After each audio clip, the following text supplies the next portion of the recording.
സദൃശവാക്യങ്ങൾ 26-ാം അധ്യായം 1 മുതൽ 14 വരെ. വേനൽക്കാലത്ത് ഹിമവും കൊയ്ത്ത് കാലത്ത് മഴയും എന്ന പോലെ ഭോഷന് ബഹുമാനം പൊരുത്തമല്ല. കുരുകൾ പാറിപ്പോകുന്നതും മീവൽ പക്ഷി പറന്നു പോകുന്നത് പോലെ കാരണം കൂടാതെ ശാപം പറ്റുകയില്ല. കുതിരയ്ക്ക് ചമ്മട്ടി, കഴുതയ്ക്ക് കടിഞ്ഞാൻ, മൂഢന്മാരുടെ മുതുകിന് വടി. നീയും മൂഢനെ പോലെ ആകാതിരിക്കേണ്ടതിന് അവന്റെ ഭോഷത്വം പോലെ അവനോട് ഉത്തരം പറയരുത്. മൂഢന് താൻ ജ്ഞാനി എന്ന് തോന്നാതിരിക്കേണ്ടതിന് അവന്റെ ഭോഷത്തിന് തക്കവണ്ണം അവനോട് ഉത്തരം പറയുക. മൂഢന്റെ കൈവശം വർത്തമാനമാകുന്നവൻ സ്വന്തം കാൽ മുറിച്ച് കളയുകയും അന്യായം കുടിക്കുകയും ചെയ്യുന്നു. മൂഢന്മാരുടെ വായിലെ സദൃശവാക്യം മൂഢന്റെ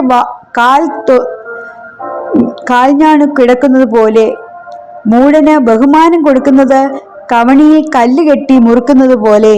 മൂഢന്മാരുടെ വായിലെ സദൃശവാക്യം മത്തന്റെ കയ്യിലെ മുള്ളുപോലെയും.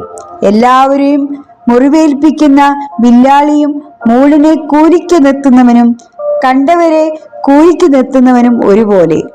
നന്നായി ശ്രദ്ധിച്ചില്ലെങ്കിൽ വേണ്ടേ വീണ്ടും തിരിയുന്നതും മൂഢൻ തന്റെ ഭോഷത്വം ആവർത്തിക്കുന്നതും ഒരുപോലെ. തനിക്ക് തന്നെ ജ്ഞാനി എന്ന് തോന്നുന്ന മനുഷ്യൻ നീ കാണുന്നുവോ? അവനെ കുറിച്ചുള്ളതിനേക്കാളും മൂഢനെ കുറിച്ച് അധികം പ്രത്യാശയുമുണ്ട്.